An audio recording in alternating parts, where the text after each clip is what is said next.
Good afternoon everyone, this is another reaction video from RaLei Media. I'm Raymond and today we're going to do something different. Normally we do songs, song reviews, reactions to them, but today we're going to do something of a comedy kind of video. And I don't know if you ever heard of the comedian Jimmy Carr. This is a video of his top 20 most offensive jokes. Now, you might say, why do that? I mean, if they are gonna offend people, it's comedy, guys. And if you can't handle comedy, what can you handle, really, right? It's quite a sizable video. It's almost 14 minutes, but I just, in these times we need a bit of fun, a bit of comedy, lighthearted comedy. So I hope you guys will like it. So again, the top 20 most offensive jokes, Jimmy Carr. Here we go. Pope Benedict. Incidentally, he's called Pope Benedict because he comes with a hollandaise sauce.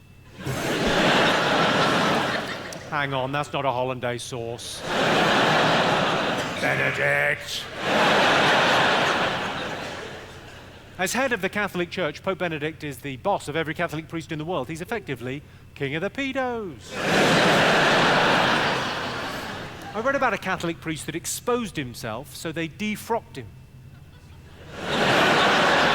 They don't help themselves, do they? Well, they do, that's part of the problem. Wetting your bed is embarrassing as a child, but as an adult, wetting a child's bed is mortifying. It's almost impossible to explain that shit away. In Palestinian passports under occupation, do they just put Israel? That joke is only there to test where the Guardian readers are sitting. No further questions, back to the knob gags. Did you see the story about Gary Glitter? There was a GCSE music question about Gary Glitter. How bad's that? How bad's that? A GCSE music question about a Gary Glitter song. Because if there's one artist you don't want associated with the phrase, shh, turn over, you've got an hour.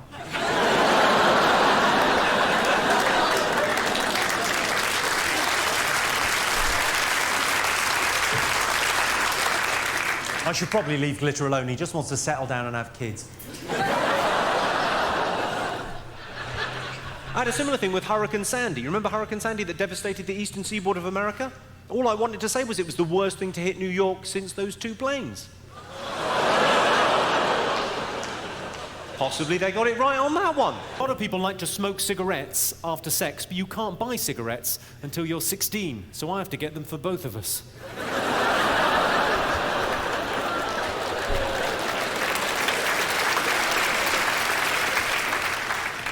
You think it's wrong I'm buying a 15-year-old girl cigarettes? You think it's wrong I'm fucking her? I'm kidding. Kidding does sound like a verb for child abuse, doesn't it? I'm kidding. Are you joking or touching kids? Treat 'em mean, keep 'em keen. You all heard that expression? Treat 'em mean, keep 'em keen. Treat them mean, you will keep them keen. If that was really true, if that really worked, treat 'em mean, keep 'em keen, wouldn't the Jews absolutely adore the Germans?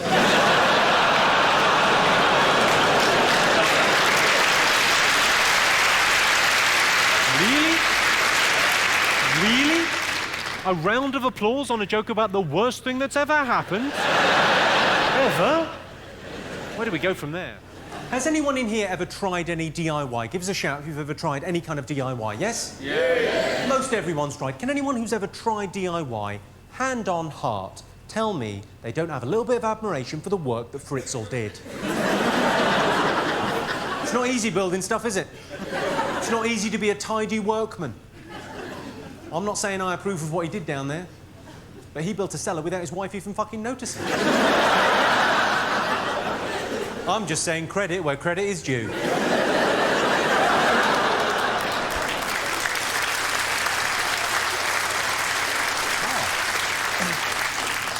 A round of applause for a Fritzl joke. You may be my kind of town. He was described in the Daily Express newspaper as the most evil man in Austrian history. Not even close. Hitler.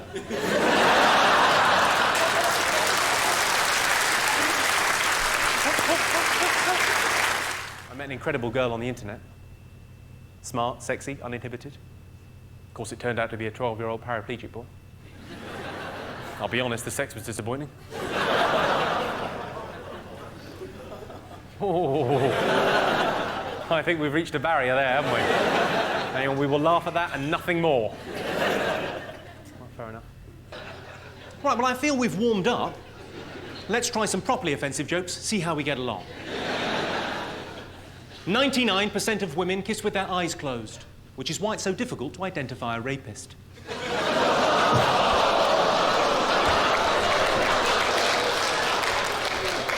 Let's have a little time out there and discuss the rules of the gig.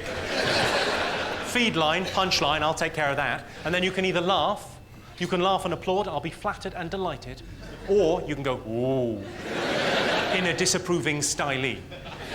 What you can't do is laugh, applaud, then look round and go, ooh. Not having that. Let's give it a go. I saw a headline in the Evening Standard. It said, football rapist quiz. I thought, was that story or a competition? Why not suggest fucking in the disabled toilets? Just breaking it up, guys. Some of those jokes are really out there. I mean, but like I said, it's comedy, and I know you guys are laughing about this as well. So now, but he is great. He is a great comedy artist, comedian, and yeah, these are not his best jokes. Look up his show, funny. I think it's called Funny Business, but it's really, really great. So I'll look that up. Let me just rewind it a little bit. Why not suggest fucking in the disabled toilets? That's what they're for. That's why they've got that handrail for more exotic positioning. Don't give me that look. In my defence, when I was in there, I was fucking a cripple.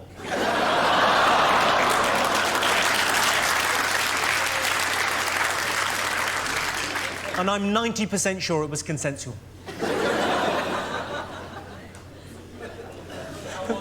How was it? Yeah. But that is Parkinson's for you. My girlfriend recently had a miscarriage, and it was doubly bad because I had to pay for it.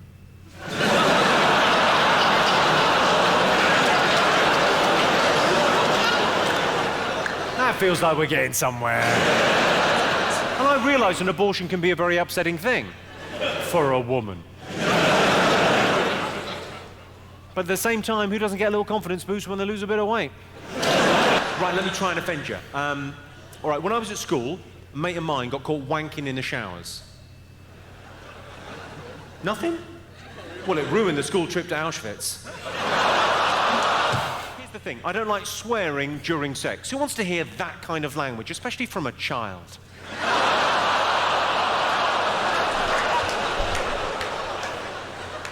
Oh, the look you gave me there. You prefer a sweary kid, fair enough. This might offend some of you. People say, smug, sanctimonious people, in my opinion, but people do say from time to time you hear them, Princess Diana should have been wearing a seatbelt. If she'd been wearing a seatbelt, she'd be here with us today. To those people I say this, I say, you try snorting cocaine off a cock in the back of a limo while wearing a seatbelt. You can't be fucking done.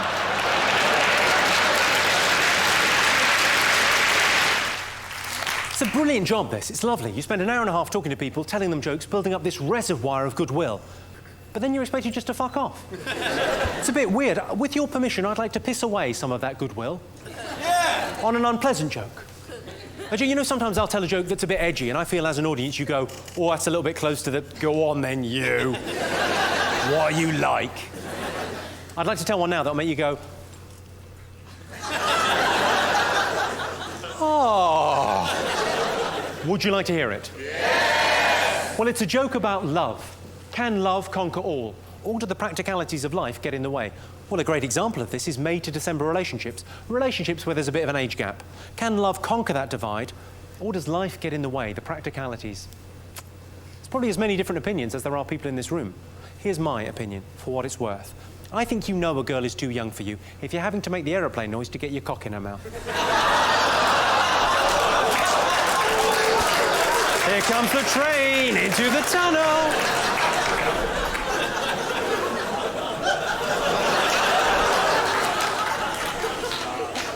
There's three things I liked about that joke. Firstly, I like the fact it's a bit edgy. I like edgy jokes. It's about as edgy as I'd want to be. Second thing I like about it, next time you're being intimate with your partners... I know you're sat there thinking, I think he's a bit too mature for that. He's thinking, ba-da-da-da, da-da-da-da. Third thing I like about that joke, probably later on tonight, maybe tomorrow or the next day, someone's going to say to you, oh, you were at a comedy show. Tell us a joke. I guarantee you that is all you're going to be able to think of. And you'll fuck it up. I was fucking a child in the face. You were what, you fucking maniac?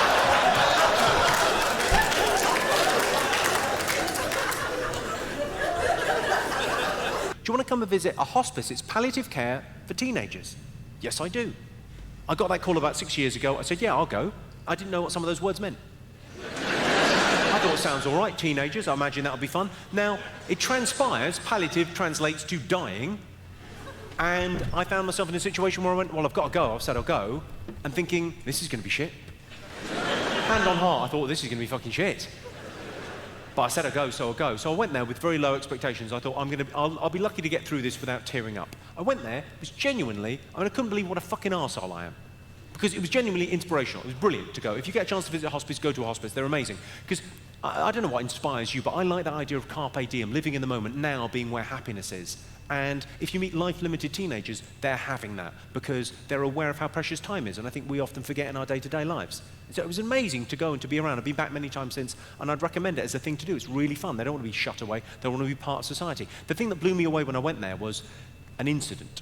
So if I go out to get coffee before the show, if I go to Starbucks, obviously my coffee shop of choice.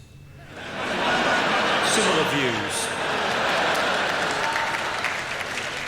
But if I go out to get coffee before the show, right, if there's a group of 15-year-old girls in the coffee shop, they'll be really flirty with me, not because I'm some super attractive dude, but because I'm a celebrity and there's a cachet to celebrity in our society, for better, for worse. There just is, it's a fact. So I'm used to that kind of flirting in that context. I wasn't expecting it within the context of palliative care for teenagers in a hospice.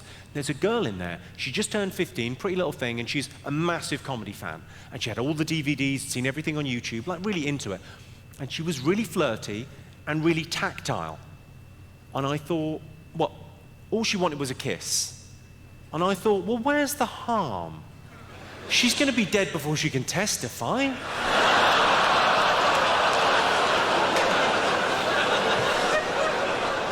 I can see you think that's bad, but I can make that worse with just 2 words. True story.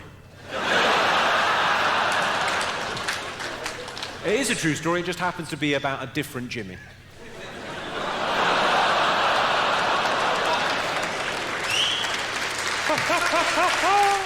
How do you make a gay fuck a woman? Shit in her cunt. I know. Don't think I don't know, because I know. I know. There's no use giving me a look as if I didn't pay £25 to listen to this film. Because you did, and you know you did. Treat them mean, keep them keen. That's what they say, isn't it? Treat them mean, keep them keen. But I think you've gone too far if you're using a Stanley knife. Of course, a lot of women stay with their men even if their men hit them. A lot of women will stay with their husbands even if their husbands beat them. I tell you what they need. A slap. Where's your self-esteem? Silly cow. She was tiny. Of course, the thing people never say about domestic violence, and it strikes me as being just so very obvious, but people never say this about domestic violence, is just how fucking stupid it is. I mean, you're hitting your wife. It's your wife. You might as well key your own fucking car. Think about it. You don't like her now, you're not going to like her anymore with 2 black eyes and a bit of a face on, are you?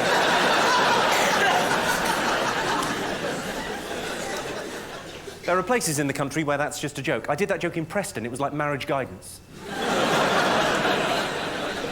It got a round of applause. Well, I thought it was a round of applause. It was actually people hitting their wives.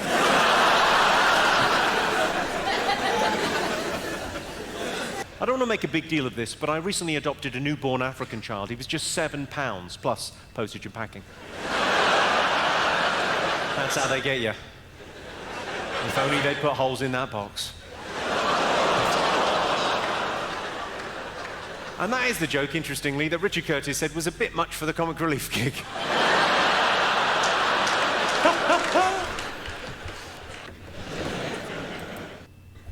Yeah. Some of these jokes really went a bit far, but again, it's comedy, guys. It's a way to lighten the mood. And even after this COVID period, we need that. We need to be able to vent. We need to have that kind of comedy, and we need to be able to visit that kind of comedy again. And I really hope we can quickly. You know, things are lining up really good now.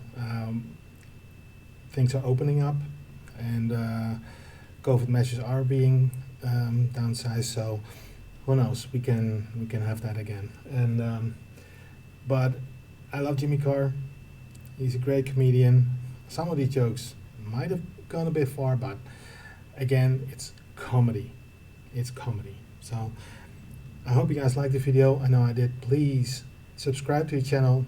Get us to the first hurdle of 1,000 subscribers.